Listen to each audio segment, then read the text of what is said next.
Father in heaven, it's no secret at all.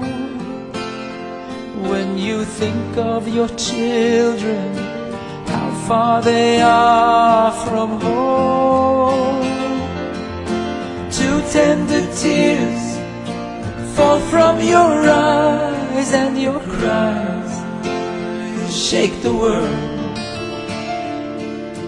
Cannot bear to see you this way. Shalom Aleichem, tudo bem? Estamos começando mais uma edição do programa Me'av Leben, programa de pai para filho, programa que tem como personalidade, característica e principalmente objetivo de falar sobre a Parashá Shavua, a Parashá da semana, ok? Esse não é um programa proselitista, é um programa feito com todo carinho, especialmente para a nossa família e especialmente para os meus filhos, a primogênita Gabriela Dodani, ao Gabriel Kalev e a Ariela Reced, que se encontra aqui do meu ladinho. Tá brincando aqui.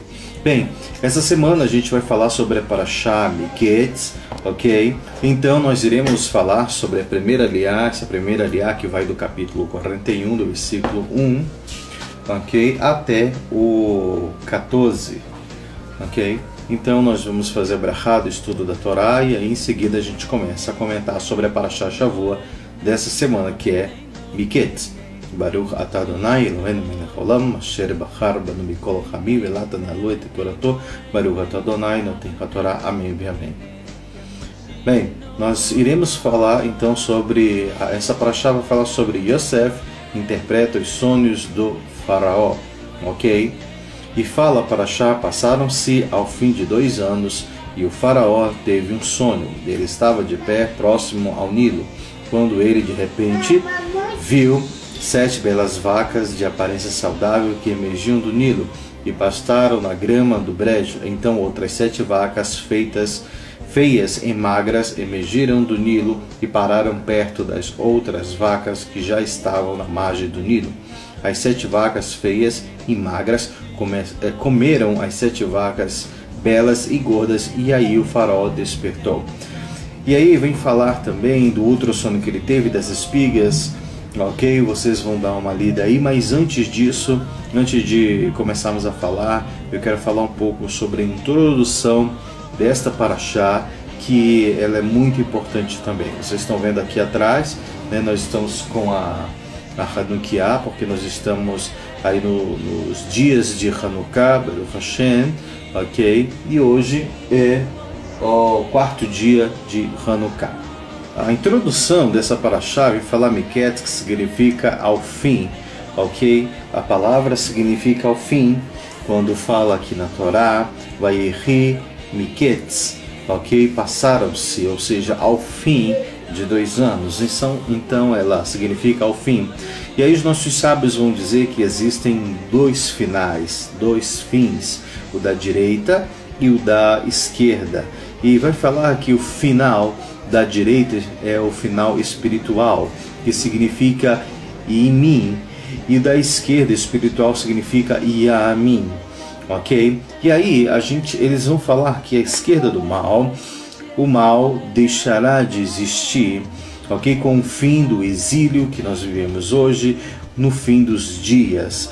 E o final da direita significa bondade, santidade, não enfraquecendo os valores. O fim é tão bom quanto o começo, e fala também sobre a redenção final, e o bem triunfará sobre o mal. Então a mensagem que a introdução vem trazendo é justamente sobre isso, sobre ao fim, ao final, que existe o final da direita e o final da esquerda, e o final da esquerda representa o mal, que por fim deixará de existir, e o da direita, que é o bom, ok? Que mesmo no final o bem estará triunfando, ok? E aí o propósito do exílio é que os judeus devam se espalhar ao redor do mundo para resgatar a faísca de santidade perdida dentro da fisicalidade. E aí fala mais também sobre a redenção, que não é a eliminação do exílio, mas a meta do exílio.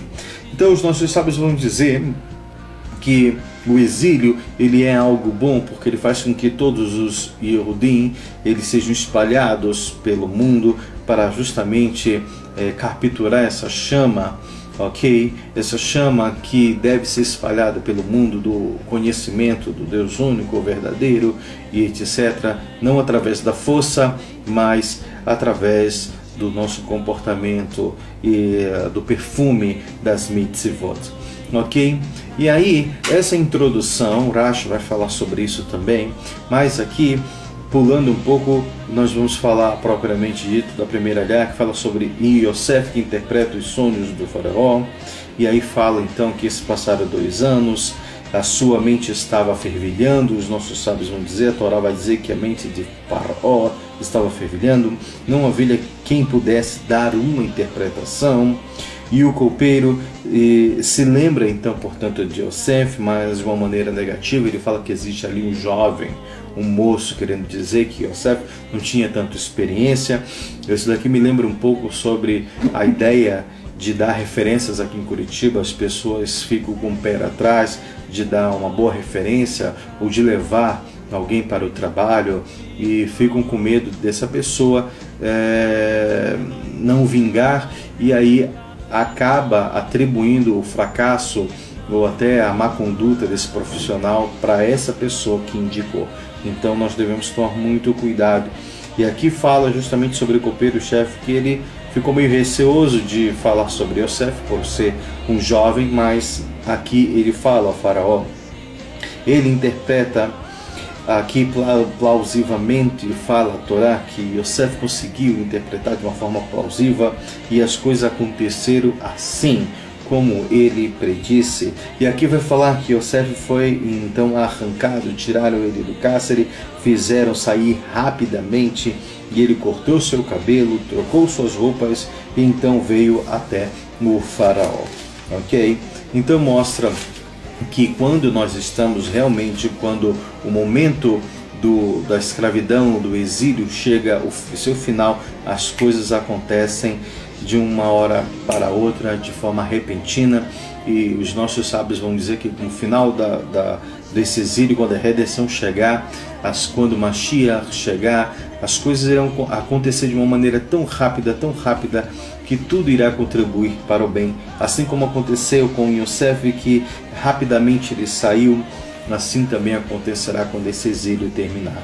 Ok? Porque os feiticeiros egípcios foram incapazes de interpretar os sonhos, né? Vem a pergunta: por que eles foram incapazes? Eles não eram inteligentes? Aí Rashi vai falar: eles o interpretaram, mas não de maneira satisfatória para o faraó, pois suas vozes não entraram nos ouvidos dele, e ele não se satisfez com suas interpretações. Eles disseram: você terá 7 filhas e você enterrará 7 filhas. Essa foi a interpretação deles, ok? E aí os nossos sábios vão dizer, principalmente Rashi, vem nos ensinar que a interpretação dos sonhos, eles nunca são de forma literal. Toda vez que nós sonhamos, eles nunca são de forma literal. Segundo, eles existem dentro do sonho, partes verdadeiras e partes que não são verdadeiras. E o terceiro ponto são muitas vezes linguagens, mensagens figurativas, comparativas e sugestivas, ok? E os nossos sábios vão dizer que Yosef, uma pessoa justa, sonhou que trabalhava no campo com seus irmãos, amarrando feixes. Faraó, um homem mau, teve um sonho que não envolvia nenhum esforço por sua parte. Isto realça o fato de que todos os assuntos de santidade requerem esforço, assegurando-nos de que o que recebemos de Hashem em retorno não deveria ser o imerecido pão da vergonha. Isso está lá registrado em Talmud de Yerushalayim, Orlá 1.3. Quando uma pessoa se dedica com seriedade ao trabalho, ela tem a promessa de sucesso de que você trabalhou, então você encontrou. Está em Miglah 6b. Na realidade, o sucesso que a pessoa é capaz de alcançar está muito além da extensão do esforço que ela investiu, seguindo o modelo de sempre ascender ao lidar com assuntos de santidade. Está baseado no Likutei Sihot, volume 3. Aqui eu me lembro de alguns ensinamentos também sobre Zuha, que fala sobre o seguinte: se você trabalhou e recebeu, então significa que essa brachá e esse resultado é benéfico, porque você trabalhou e você recebeu por aquilo. Agora, se você receber algo que você não trabalhou, desconfie, porque essa não é uma brachá verdadeira. A verdadeira brachá, a verdadeira bênção, a verdadeira coisa acontece quando você lutou, você suou, você trabalhou e aquilo aconteceu. Agora, quando você recebe algo que você não trabalhou, desconfie, porque aquilo não é bom, não é merecido, ok? Alguns dos nossos sábios também vão dizer que quando nós voltarmos a Sion, estaremos como aqueles que sonham. Nós não estaremos não só acreditando, como que aquela vida que nós vivíamos no exílio, ela é como se fosse um sonho, e que a verdadeira vida, quando a gente acorda, é quando nós estivermos com a redenção final, morando na terra de Eretz Israel e cumprindo a Torá e as mitzvot. Vamos fazer a liá posterior do estudo da leitura da Torá. Baruch atah Adonai Eloheinu melech haolam asher natan lanu Torah temet v'chayu lanatah betochenu Baruch atah Adonai noten haTorah. Amém e amém. Ok? Fica então, portanto, essa primeira liá. A gente volta amanhã falando sobre a segunda liá, ok? E vamos estudar, que tem muita coisa interessante nessa parashá Miketz, que significa ao fim. Shalom Aleichem, Leitraot.